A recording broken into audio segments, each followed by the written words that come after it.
Caras amigas e caros amigos, uma boa tarde a todos. Procurarei ser o mais objetivo possível. Permitam-me que divida a minha intervenção em duas partes muito simples. Uma primeira que se foca, ou que se focará, na questão da organização do partido, da organização dos autarcas social-democratas, o caminho que fizemos e o caminho que temos para fazer. E uma outra, naturalmente, de análise da situação política nacional.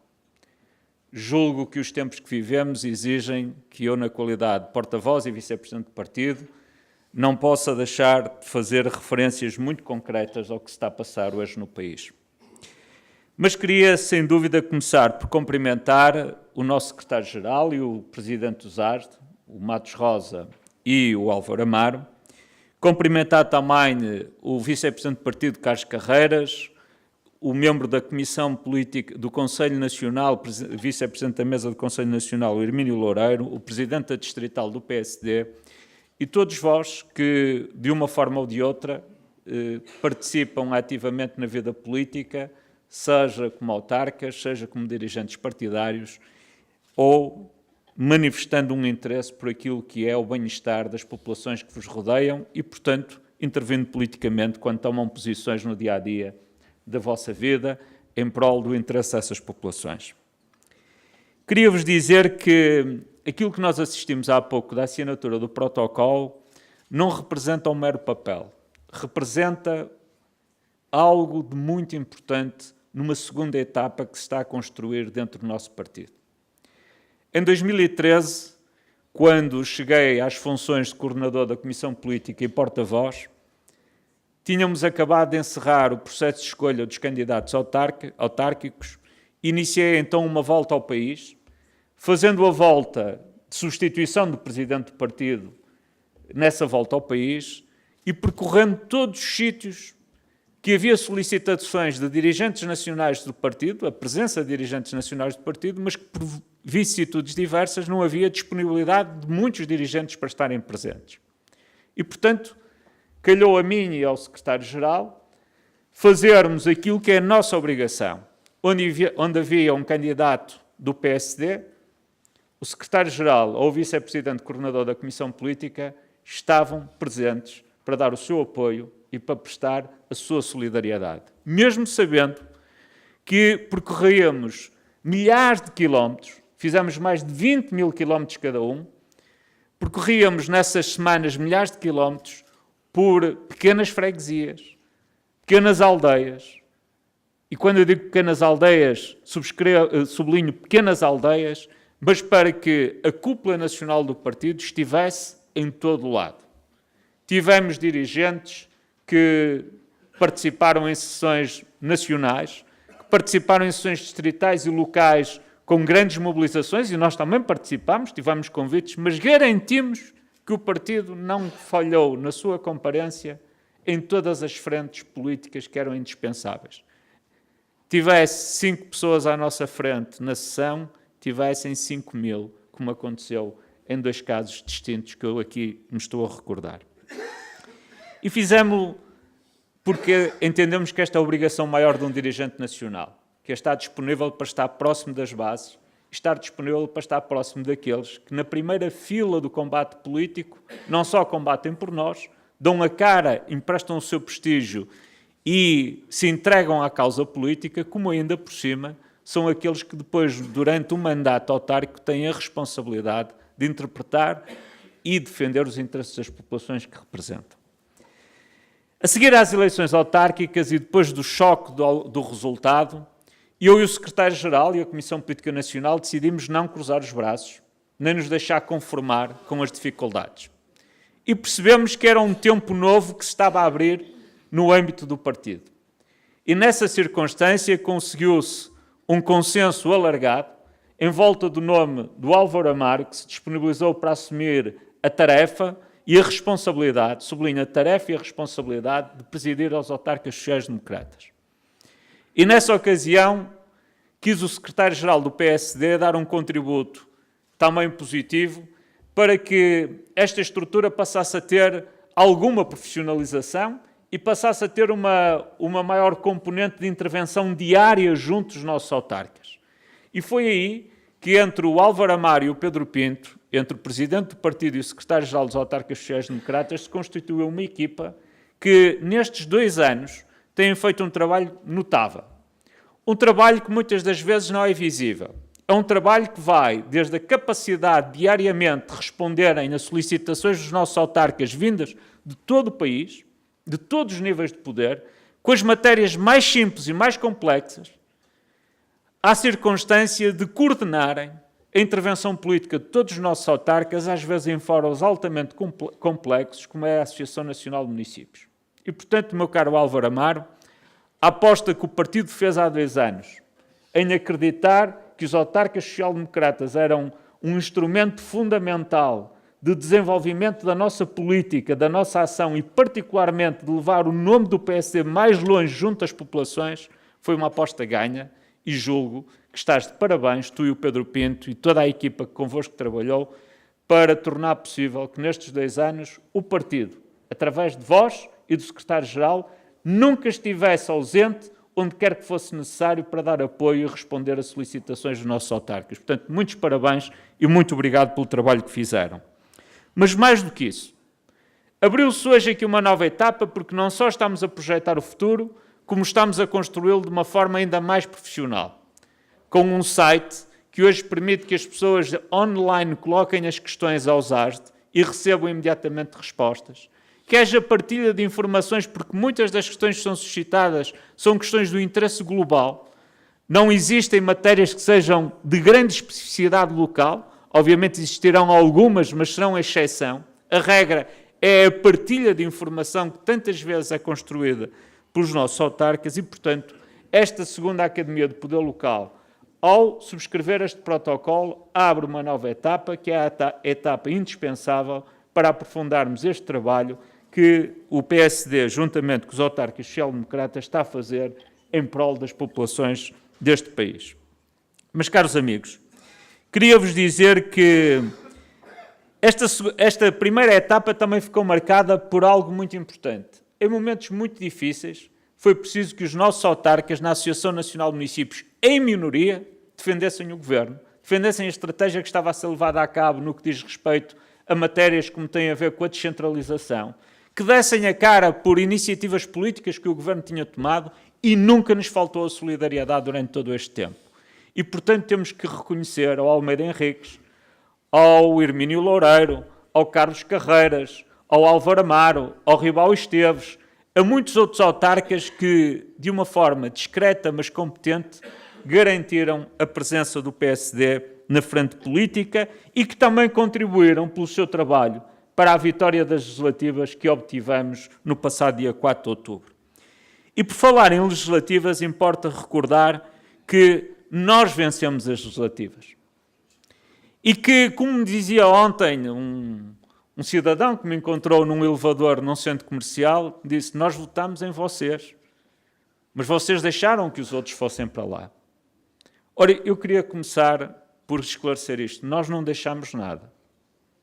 Nós fomos tão vítimas como os portugueses de uma artimanha montada nas costas dos portugueses para conquistar o poder não pelo voto, mas por arranjos políticos ou administrativos dentro do Parlamento. E isto tem que ficar claro para todos os portugueses que nos depositaram a sua confiança. Nós somos um partido responsável, não somos um partido que estejamos disponíveis para construir situações de conflitualidade artificial na sociedade portuguesa, mas batemos por princípios e, dentro dos princípios que nós defendemos, o respeito impecável pela democracia para nós é fundamental. Ora, fomos vítimas desse respeito impecável. Nós respeitámos o tempo em que se discutiu politicamente a necessidade de alargarmos a base de apoio parlamentar e iniciámos contactos com o Partido Socialista para tornar possível que isso acontecesse, mas hoje julgo que ficou claro para todos os portugueses, só não foi possível obter do Partido Socialista o apoio indispensável para termos uma maioria parlamentar mais ampla que tornasse possível uma governação estável e duradoura do país, porque o Partido Socialista, desde a primeira hora, estava com uma reserva mental e tinha montado esta artimanha para chegar ao poder, não pelo voto e pela confiança dos portugueses, mas por arranjo administrativo ou político ou partidários no Parlamento. Mas fiquemos completamente esclarecidos sobre isto.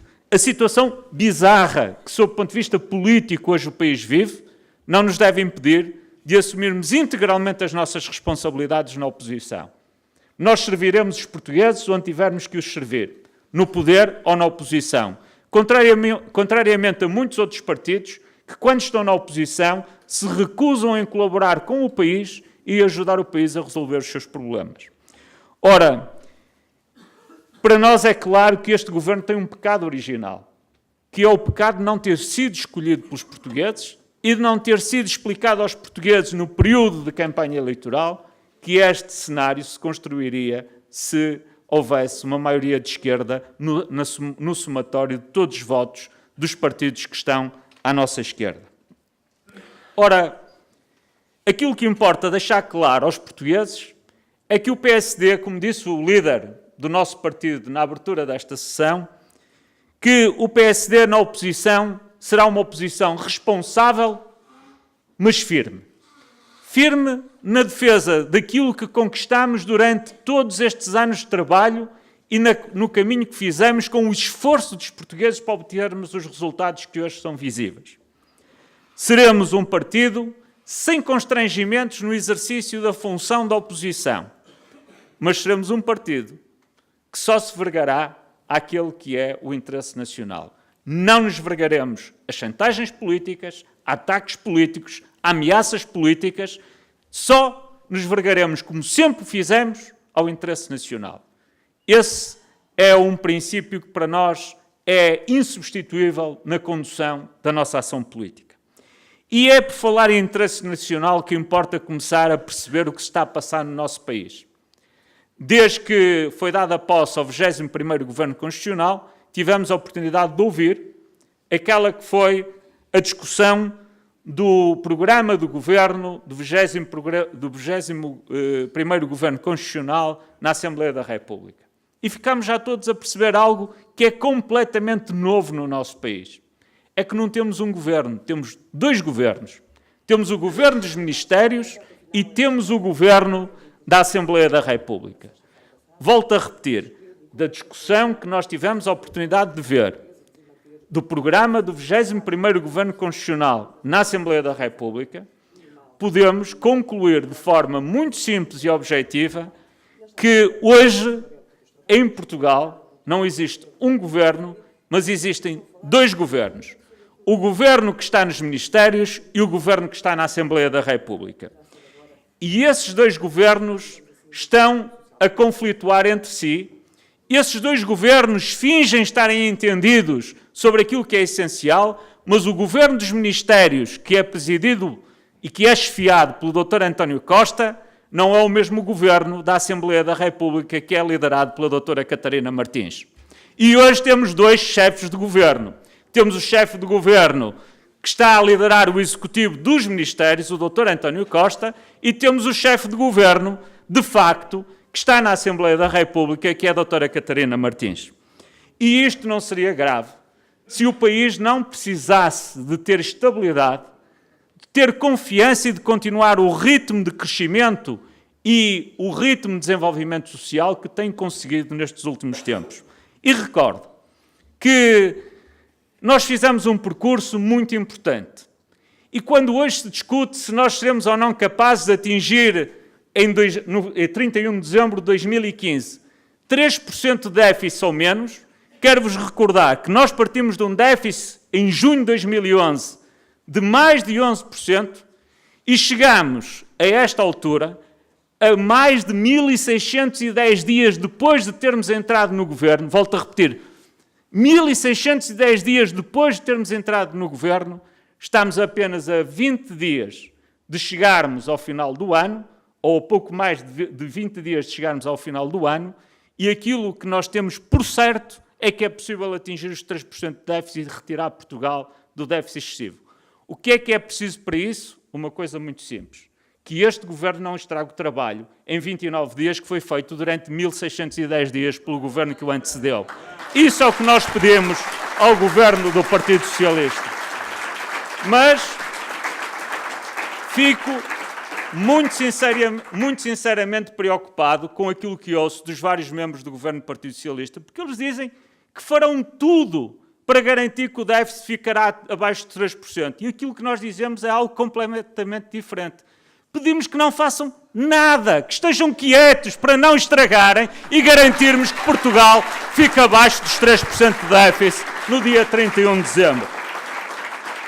E é por isso que olhamos hoje com grande sentido de preocupação e responsabilidade para o futuro, meu caro Álvaro Amaro. É um tempo de responsabilidade para todos, para os que tomaram o poder de assalto, para os que são o governo do Parlamento e os governos dos ministérios, e para nós estaremos na oposição a fiscalizar a defesa do interesse nacional e a garantir que eles não estraguem aquilo que nós fizemos em 1610 dias de trabalho e de sacrifício dos portugueses. Foram muitos dias de angústia, muitos dias de dores de cabeça, muitos dias de incerteza para construirmos um país que encontramos agora em 2015, numa situação completamente distinta daquela que tínhamos em 2011. Em 2011, tínhamos um país em recessão económica. Hoje temos um país em crescimento económico. Em 2011, tínhamos um país em situação de crescimento abrupto do desemprego. Hoje temos o desemprego, felizmente, a recuperar. Em 2011, tínhamos um país sem crédito e sem acesso a mercados financeiros. Hoje temos um país com as taxas de juros mais baixas da sua história. Isto não se deveu exclusivamente ao trabalho do Governo, que durante 1610 dias liderou o país, deveu-se a 1610 dias de trabalho coletivo dos portugueses com o Governo para chegarmos até aqui. Por isso, este Governo do Partido Socialista e da esquerda, que não estrague aquilo que foi feito pelo Governo que o antecedeu. E quero voltar a recordar, nós deixamos mais de 7 mil milhões de euros de almofada para a gestão da dívida pública. Se o país tiver uma aflição, tem mais de 7 mil milhões de euros de reservas, que é uma almofada financeira para a gestão da dívida pública. Bem diferente da situação em que nós recebemos o país, que não tínhamos almofada para rigorosamente nada.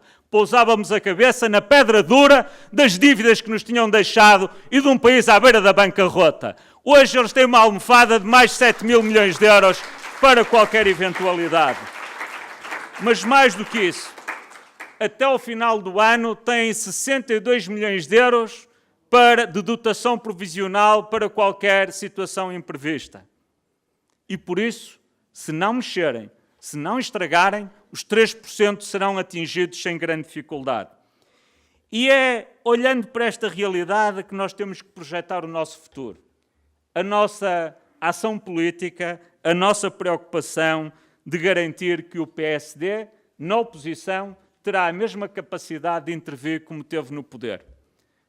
O nosso presidente do partido nunca quis que o PSD se subjugasse ao governo do PSD, que sempre um partido independente, livre, e foi por isso que fez questão de separar a gestão do partido da gestão do governo.